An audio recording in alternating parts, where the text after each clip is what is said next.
poco tiempo. Esperanza para un mundo en crisis. Capítulo 3. El descubrimiento de la vacuna definitiva. Mientras escribo este libro, los laboratorios de investigación y los centros médicos universitarios de todo el mundo avanzan a toda velocidad para descubrir una vacuna eficaz contra el nuevo coronavirus que causa la COVID-19. Las vacunas apuntan a producir una respuesta inmune, incluyendo una mayor producción de anticuerpos y defensa contra infecciones causadas por virus y bacterias. A medida que los países intentan controlar la propagación de esta pandemia mortal, una de las mayores preocupaciones que ha surgido es el temor de que una segunda ola de COVID-19 vuelva a ocurrir en poco tiempo. Esta preocupación ha llevado a los investigadores a dar alta prioridad al desarrollo de una vacuna lo más rápido posible. 40 voluntarios de salud de un laboratorio de investigación en los Estados Unidos acordaron participar en ensayos clínicos para desarrollar una vacuna eficaz contra el virus que causa la COVID-19. En este estudio, la vacuna se inyecta en el brazo como si fuera una simple prueba cutánea. Es el estudio experimental más importante que hemos hecho, dijo el Dr. John Ervin, del Centro de Investigación Farmacéutica. Sin embargo, incluso si la investigación es exitosa, se espera que lleve más de un año antes de que cualquier vacuna esté disponible a gran escala. Las personas están ansiosas por una vacuna que evite el contagio por COVID-19. A pesar de que la pandemia actual ha causado cientos de miles de muertes en todo el mundo, hay un virus aún más mortal que ha infectado a la humanidad. La COVID-19 puede incluso destruir el cuerpo, pero esta enfermedad mortal es capaz de afectar más que la vida física. Jesús hizo esta notable declaración: no teman a los que quieren matarles el cuerpo, no pueden tocar el alma. Teman solo a Dios, quien puede destruir tanto el alma como el cuerpo en el infierno. San Mateo capítulo 10, versículo 28. El virus del pecado es mucho más mortal que el coronavirus. Después del contagio con el virus del pecado, el pronóstico es la muerte eterna, a menos que se administre la vacuna. ¿Cómo comenzó esta pandemia y cuál es la solución definitiva? Otro virus incluso más mortal. Aunque fueron creados perfectos, a imagen y a semejanza de Dios, desgraciadamente Adán y Eva escucharon la voz de la serpiente en el jardín del Edén y cedieron a sus tentaciones. A partir de entonces, fueron infectados por el virus del pecado, que se alojó en la naturaleza humana. Debido a esto, la primera pareja transmitió este mal a sus descendientes. Por eso, el salmista declara milenios después de la caída en el Edén: pues soy pecador de nacimiento. Así es, desde el momento en que me concibió mi madre. Salmo 51, versículo 5. El diagnóstico no tiene remedio. Nada hay tan engañoso como el corazón. No tiene remedio. Jeremías capítulo 17, versículo 9. Todos recibimos esta terrible herencia que infecta el núcleo de nuestra vida y distorsiona todo lo que somos y hacemos. Isaías agrega: todos nosotros nos hemos extraviado como ovejas. Hemos dejado los caminos de Dios para seguir los nuestros. Isaías 53, versículo 6. El apóstol Pablo se lamentó: soy un pobre desgraciado. ¿Quién me libertará de esta vida dominada por el pecado y la muerte? Romanos capítulo 7, versículo 24. Tenemos una enfermedad mortal y sumamente contagiosa que se transmite de padres a hijos. No obstante, algunos creen que no se han infectado o que son asintomáticos. Viven difundiendo orgullo, envidia, egoísmo, tosiendo maldad y estornudando impureza, sin darse cuenta de la seriedad de su caso. Necesitan la vacuna. Necesitan desesperadamente encontrar al doctor. La cura. Hay alguien que puede liberarnos de las garras del pecado. Cuando el apóstol Pablo exclama: soy un pobre desgraciado, ¿quién me libertará de esta vida dominada por el pecado y la muerte?, no nos deja la pregunta abierta, sino que responde a su pregunta de manera triunfante: gracias a Dios. La respuesta está en Jesucristo nuestro Señor. Romanos 7, versículos 24-25. Hay un médico que tiene la medicina para el virus del pecado. Jesús dio su vida a fin de que la curación estuviera disponible para nosotros. El médico divino se sacrificó para librarnos del poder del virus del pecado. Se enfrentó a las tentaciones de Satanás y salió victorioso. Él satisface las demandas de la ley que nosotros hemos violado. Sufrió nuestra muerte para que nosotros podamos vivir la vida que le pertenece a Él. La cruz revela al universo hasta dónde estuvo dispuesto a llegar Cristo para salvarnos. La Biblia nos dice que Cristo mismo cargó nuestros pecados sobre su cuerpo en la cruz. Primera de Pedro, capítulo 2, versículo 24. La cruz del Calvario revela un amor que va más allá de la comprensión humana. Al contemplar al Hijo de Dios crucificado, podemos unirnos con el apóstol Pablo, quien dijo: me amó y se entregó a sí mismo por mí. Gálatas 2:20. No merecemos la gracia de Cristo. No tenemos ningún mérito que nos permita obtenerla. Él experimentó toda la ira del Padre, es decir, el juicio contra el pecado. Fue rechazado para que nosotros fuésemos aceptados. Sufrió nuestra muerte para que nosotros pudiéramos vivir la vida que le pertenece. Usó una corona de espinas para que nosotros pudiéramos llevar una corona de gloria. Fue clavado sobre sus pies, sufriendo un dolor insoportable en la cruz, para que nosotros pudiéramos reinar en un trono con los redimidos de todas las edades. Vistió túnicas de vergüenza para que nosotros pudiéramos vestirnos con ropa regia para siempre. La mayor de todas las maravillas, la mayor de todas las fascinaciones, es que, incluso en medio de nuestra vergüenza y nuestra culpa, Jesús no nos rechazó. Nos buscó en el amor para aceptarnos. Es el Cordero de Dios que quita el pecado del mundo. Juan capítulo 1, versículo 29. En el santuario del Antiguo Testamento, el Cordero a punto de morir representaba el cuerpo herido, quebrantado y sangriento de nuestro Salvador. Bien entendidos, estos sacrificios apuntaban a la cruda cruz en el futuro. Hablaban de clavos y una corona de espinas.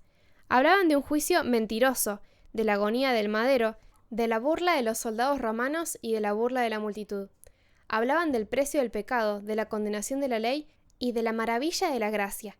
La cruz revela un amor tan maravilloso, tan extraordinario y tan divino que eligió asumir la condena, la culpa y la pena del pecado en lugar de perder eternamente aunque sea a uno de sus hijos.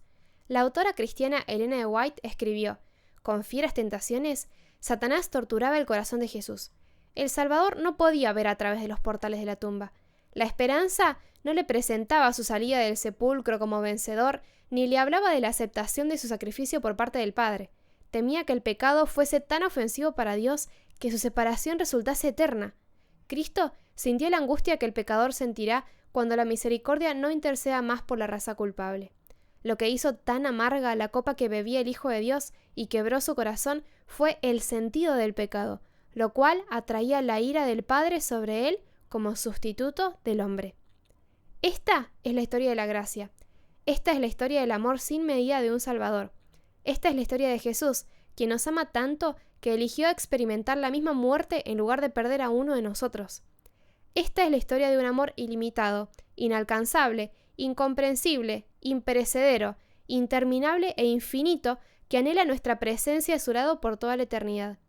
Es la historia del Hijo de Dios, que estuvo dispuesto a asumir la culpa, la condena y las consecuencias de nuestro pecado. La muerte de Cristo en la cruz nos libera de la condenación, la culpa, la vergüenza y la pena máxima del pecado. La sangre derramada de Cristo es la única vacuna efectiva contra el virus del pecado. Pero la historia no termina en la cruz. Jesús está vivo. Si Jesús hubiera muerto y nunca hubiese resucitado, habría sido un mero mártir que murió por una buena causa. Si Él nunca hubiera conquistado la tumba, ¿qué esperanza tendríamos nosotros de la vida eterna? Para redimirnos, se necesitan tanto al Cristo que murió como al Cristo vivo. El Cristo resucitado nos libra de las garras del pecado. El dominio del pecado en nuestra vida se ha roto.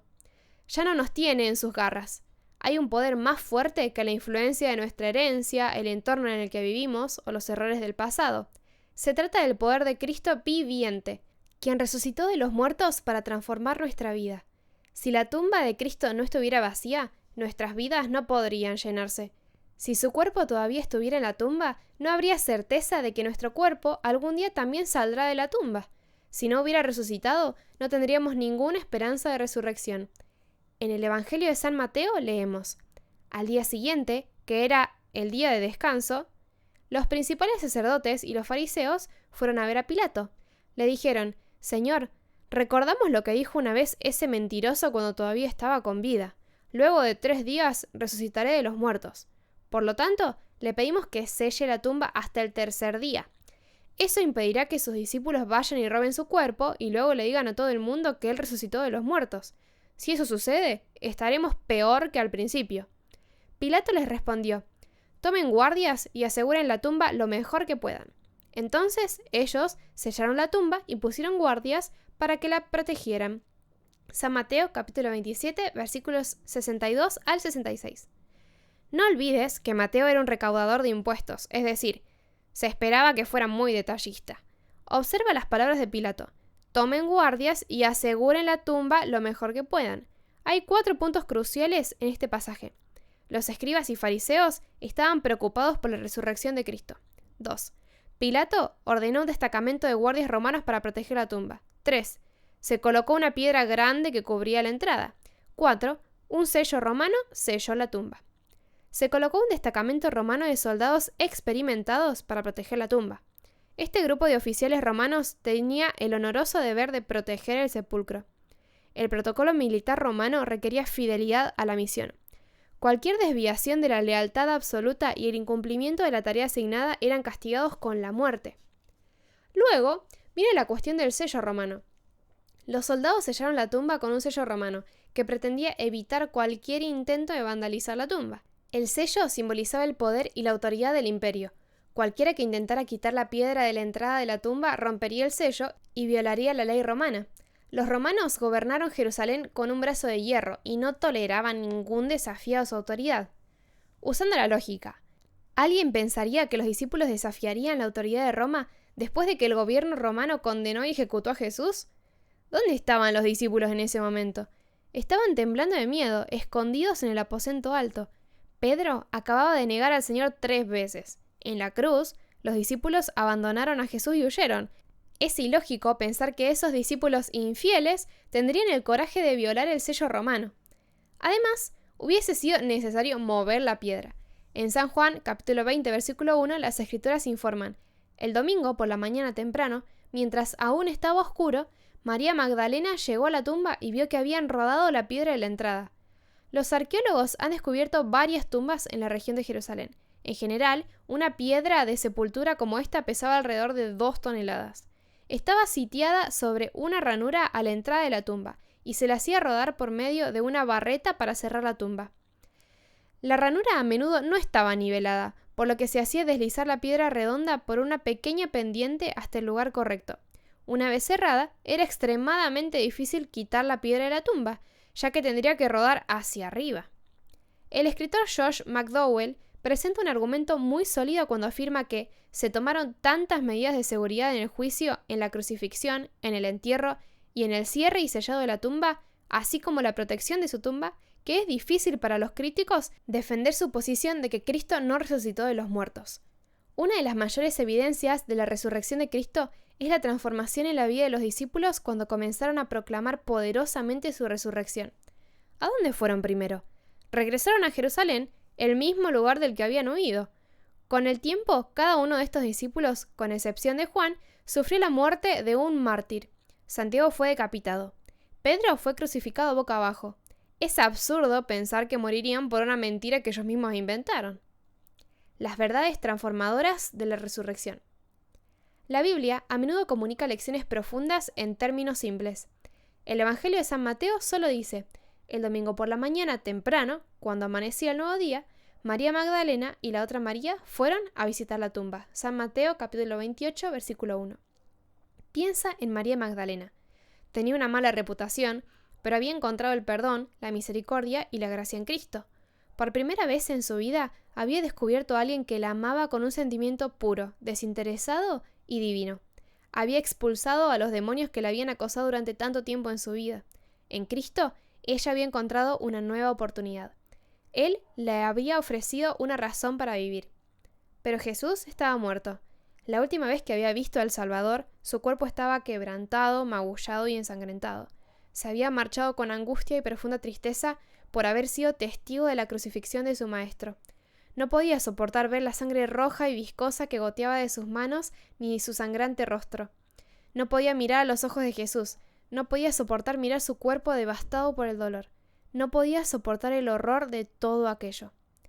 Acompañemos a María y a las otras mujeres en su camino a la tumba para embalsamar el cuerpo de Cristo. Está amaneciendo. La oscuridad se disipa.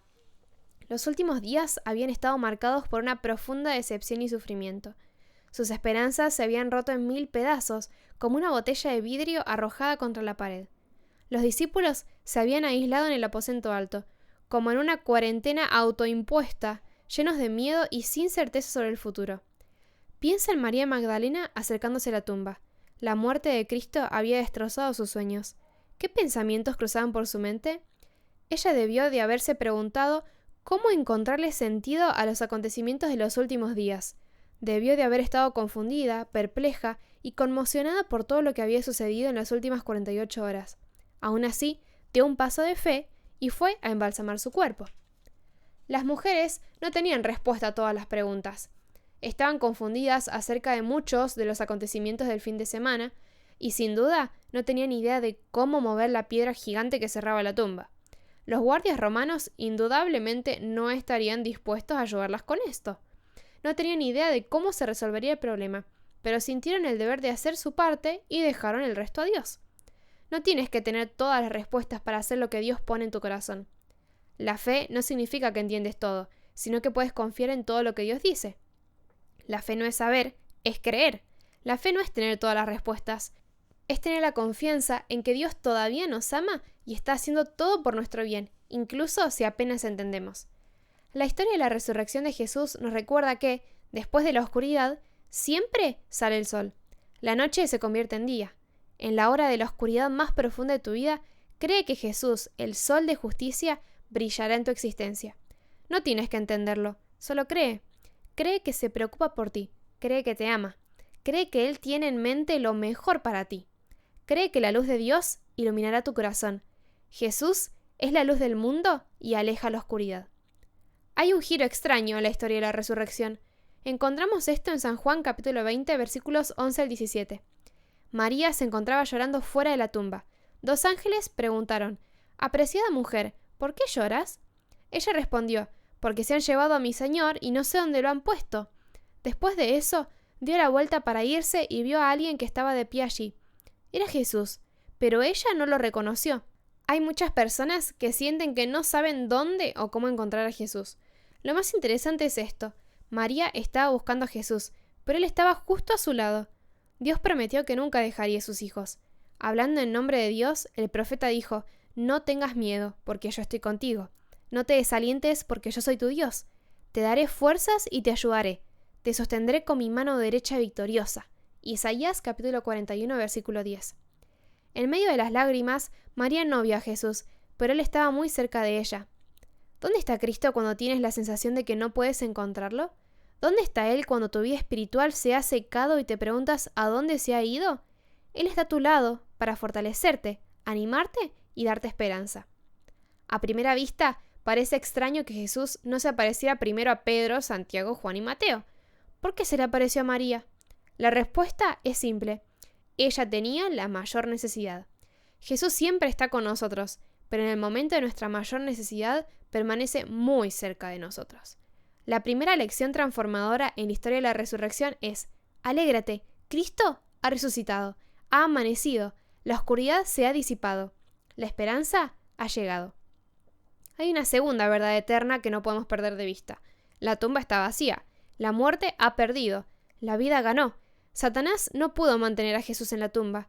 La resurrección de Cristo señala el día en que Jesús vendrá y nuestros seres queridos también serán resucitados. Es posible que hayas perdido a un ser querido en los últimos tiempos. Al igual que María Magdalena, tus ojos aún pueden estar llenos de lágrimas, con un corazón roto y en medio de un profundo duelo. Pero no olvides que la mañana de la resurrección comunica esperanza. Esta realidad transmite coraje y habla de una nueva vida. Jesús tiene el antídoto contra el virus del pecado.